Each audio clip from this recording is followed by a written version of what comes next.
They came from across the sea, these men with pale skin and eyes like the winter sky. They came bearing promises of God and gold, their ships heavy with dreams of conquest. Africa, a land of vibrant cultures and ancient wisdom, welcomed them with open arms. Little did they know, these encounters would mark the beginning of a long, dark chapter in their history. The whispers of the wind carried a foreboding message, a warning lost in the naive hope of early exchanges. The newcomers, with their strange tongues, and even stranger customs, spoke of a God that was not the God of their ancestors. They spoke of salvation, and a heaven that awaited those who embraced their faith. Slowly, subtly, the seeds of Christianity were sown, taking root in the fertile ground of African curiosity. Churches rose, their spires piercing the sky, casting long shadows over the land.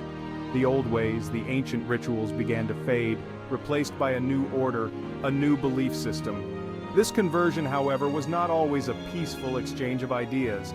It was often a forced assimilation, a tool of control wielded by those who sought to dominate. The colonizers, with their Bibles in one hand and swords in the other, began to assert their dominance over the land and its people.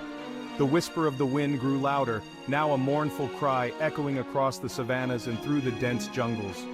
The soul of Africa was hurting, wounded by the betrayal of those who claimed to come in peace.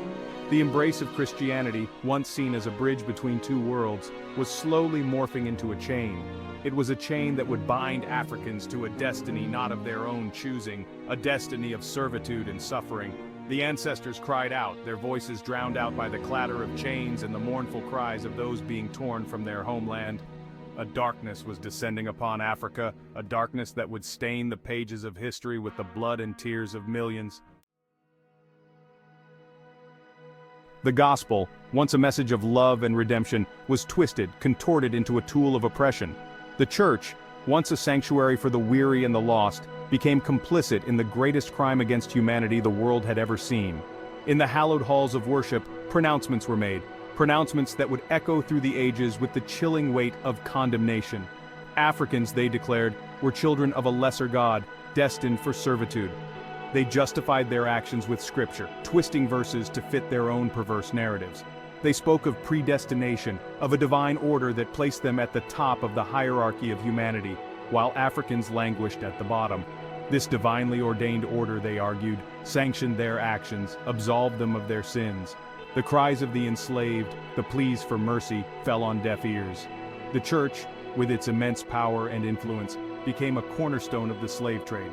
It provided the moral justification that allowed slave traders to sleep at night, their consciences seemingly untroubled by the horrors they inflicted upon millions. They built churches on the backs of slaves, their altars stained with the blood and tears of the innocent.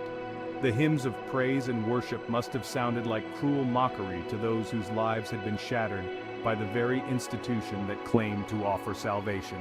The legacy of this twisted gospel would continue to haunt generations to come, casting a long shadow over the relationship between the church and the descendants of those it had so readily condemned.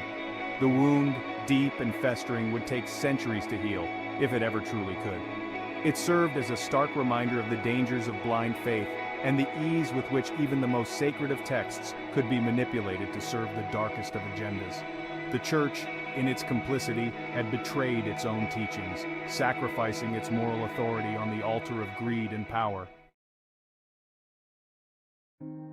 The journey across the Atlantic, a journey that would forever be etched in the annals of history as the Middle Passage, was a nightmare beyond comprehension. Imagine being ripped from the warmth of your mother's embrace, the familiar sense of your homeland fading into the salty tang of the sea.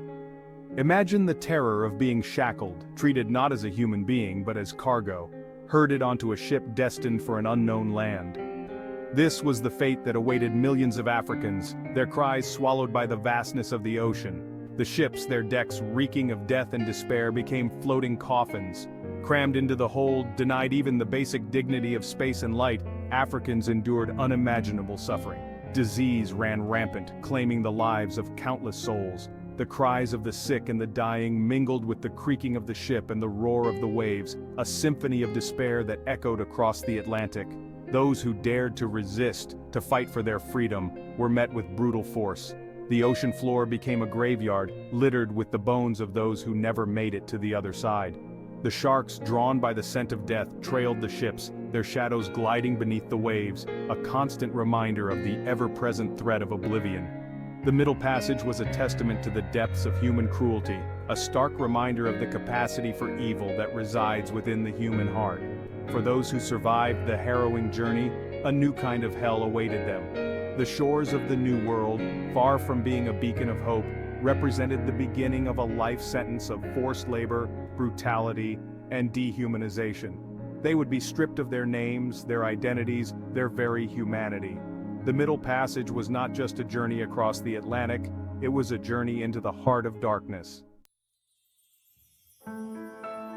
Generations were born into this system, their existence defined by the shackles that bound not just their bodies, but their very souls. They toiled under the relentless sun, their sweat watering the fields that enriched their captors. They built a nation with their bare hands, their blood, their very lives, yet they remained invisible, their contributions erased from the narrative of the nation they helped to build. The legacy of slavery, however, extended far beyond the physical and emotional scars it inflicted. It was a theft of identity, a severing of roots. Imagine a tree, its roots ripped from the soil that nourished it, its branches reaching for a sky it could no longer touch. This was the plight of the African in the New World. Stripped of their language, their culture, their history, they were left adrift in a sea of forced assimilation. The whispers of their ancestors, the stories that connected them to their past, were silenced, replaced by the harsh dictates of their oppressors. They yearned for a home they could no longer remember, their hearts aching for a connection that had been brutally severed. The Middle Passage had not only transported bodies across the Atlantic, it had created a chasm of separation, a void that spanned continents and generations. The descendants of the enslaved were left to piece together the fragments of their shattered heritage, to search for their reflection in the broken mirror of history. The theft of their legacy, however, only served to fuel their resilience, their determination to reclaim what had been stolen. They carried the spirit of their ancestors within them, a spirit that refused to be broken, a spirit that yearned for freedom, for recognition, for a return to wholeness. Centuries have passed since the transatlantic slave trade, yet its legacy continues to cast a long shadow over the world. The descendants of those stolen from Africa still grapple with the ramifications of that horrific chapter in human history. The wounds inflicted by slavery run deep, etched into the very fabric of their being, passed down through generations like a bitter inheritance. The struggle for equality, for recognition, for healing continues. Many descendants feel a profound disconnect from their ancestral homeland, a yearning to bridge the gap created by centuries of forced separation. They long to walk in the footsteps of their ancestors, to breathe the air of the land from which their forefathers were stolen, to reconnect with the roots that were so cruelly severed. This desire to return, to reclaim their heritage, is more than just a yearning for the past. It is an assertion of identity, a reclaiming of their rightful place in the world. However, the journey back to Africa is not without its challenges. For many, it is a journey fraught with bureaucratic hurdles, visa restrictions, and the lingering sting of colonialism. While descendants of European colonizers can often move freely within the continent, their African counterparts face an entirely different reality. This disparity highlights the enduring legacy of colonialism, a system that continues to privilege certain groups while marginalizing others. The irony is not lost on those who seek to return to the land of their ancestors, only to be met with suspicion, indifference, or outright hostility. It is a painful reminder that the wounds of the past are far from healed, that the echoes of colonialism still reverberate through the halls of power, shaping the realities of today. The fight for repatriation is, therefore, not just a personal journey. It is a political act, a challenge to the systems of power that continue to perpetuate inequality and injustice. Imagine for a moment that you are a descendant of enslaved Africans, your heart filled with a longing to connect with the land of your ancestors. You have spent years researching your family history, tracing your roots back to a specific village, a particular tribe. You can almost hear the drums beating, feel the warmth of the ancestral soil beneath your feet. But then you hit a wall built of bureaucracy and prejudice. Visa applications are denied, your claims to belonging questioned, your very identity scrutinized. The ease with which European descendants can secure citizenship or residency in many African nations stands in stark contrast to the obstacles faced by those whose ancestors were forcibly removed from the continent. This disparity is a glaring reminder of the enduring legacy of colonialism, a system that continues to privilege certain groups while marginalizing others. The right to return, a right enshrined in international law, seems to apply selectively, its principles conveniently forgotten when it comes to the descendants of those who suffered the horrors of the transatlantic slave trade. This is not just a matter of bureaucratic inconvenience, it is a matter of justice, of righting historical wrongs. The descendants of enslaved Africans have a fundamental right to reconnect with their heritage, to reclaim their stolen legacy. The visa restrictions they face are not just pieces of paper, they are symbols of exclusion, painful reminders of a past that refuses to be buried. The fight for repatriation is therefore a fight for recognition, for equality, for the dismantling of systems that continue to perpetuate injustice. It is a fight for the right to belong, to claim one's rightful place in the world. It is a fight for the soul of Africa, a continent still grappling with the ghosts of its past, still striving to heal the wounds inflicted by centuries of exploitation and oppression. The Coalition for the Repatriation of Descendants of Enslaved Africans stands as a beacon of hope, a testament to the enduring spirit of those who seek to reclaim their stolen heritage. We are a collective of voices, united in our demand for justice, for recognition, for the right to return to the land of our ancestors with dignity and respect. Our mission is clear: to secure repatriation rights for all descendants of enslaved Africans, and to provide the necessary support to make this dream a reality. We envision a world where the descendants of enslaved Africans are no longer treated as strangers in the land of their forefathers, but welcomed with open arms, embraced as long-lost family.